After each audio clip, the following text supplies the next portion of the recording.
Up close, it doesn't look really pretty. From a distance, it's like an oil painting. What you got to do is appreciate it from a little distance. Lenny Novak has been making contemporary dream catchers for almost 30 years now. I'd say it's a love affair with string and antler. Lenny says he was told at a young age that he had Algonquin and Abenaki ancestors. It drew me to where we are, because it's an amazing, they call it the Red Road, and you follow it in whatever pace you want.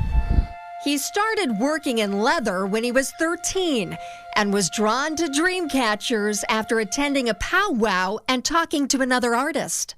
When I met Dale Carson, she, like I said, made her hoops out of grapevine and fishing line, and I went, there's got to be a better way, and did my own. I did, I think, 3 willow trees. You find somebody that cut down a willow tree and go and fill my truck up with the branches, and then go home and wrap them, make them into hoops, and let them dry.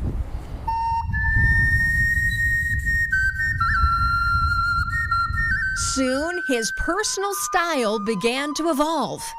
I always wanted something that was unique, that was my own, and this has been unbelievable because people see my work and they know that it's my work.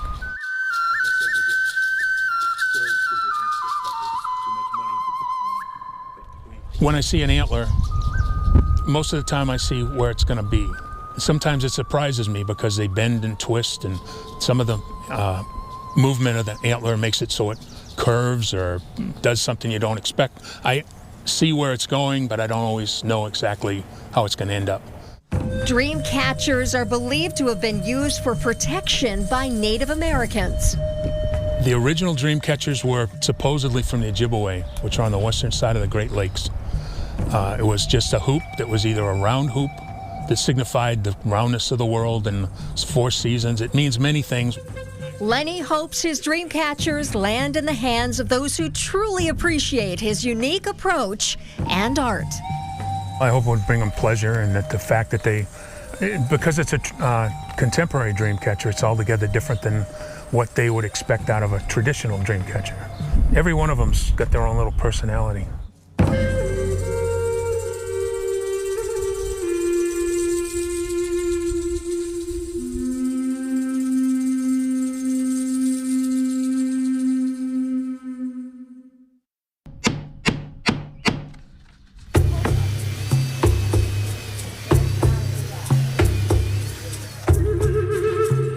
Every day it gets prettier. From the first day you fold up the bark, every day I think we say something along those lines of, well, it looks more like a canoe today. Reed Schwartz and Bill Gould have spent the last month in the woods behind Bill's Warner home, bending, stretching, soaking materials to make a birch bark canoe. We're limited by materials around here. We don't have the best birch bark in the world. We don't have the tallest, straightest cedars in the world. I mean, Bill and Sherry happen to have some of the right stuff right out here behind the canoe shed. The build is part of the Abenaki Trails Project, a mission to share a history of the Abenaki people, past and present, in Merrimack County.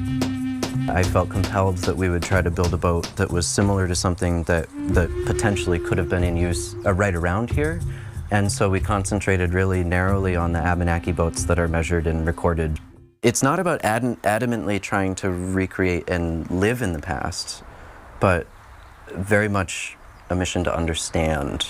And I think we've both admired over and over again the ingenuity and the skill that, you know, even working with modern tools, you don't stop being appreciative of how much work it was to do it without them.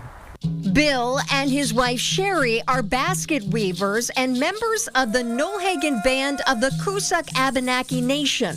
Sherry's great-grandfather was an early basket maker at Peterborough Basket Company. What makes the Abenaki baskets unique, or any of the native baskets, is that the brown ash, which is very flexible, was made into curls that do distinctive designs, and each tribe kind of has their own style of curls.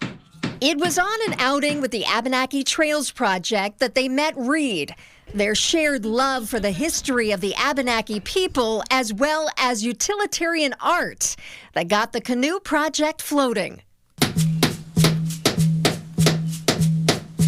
There's a lot of bending, a lot of carving.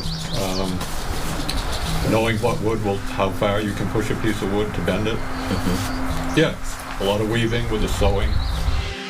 After going for a test paddle, the canoe will be on display at the Kearsarge Indian Museum. And Bill and Reed say they plan to make more birch bark canoes in the future.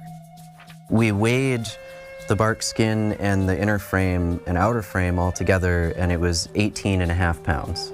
So that's the main portion of the boat. Puts us on track to be somewhere in the 30-pound range, maybe under, maybe a little over for the completed boat. So a pretty cool thing to have an ultralight canoe made from materials that came from within a 5-mile radius. Right.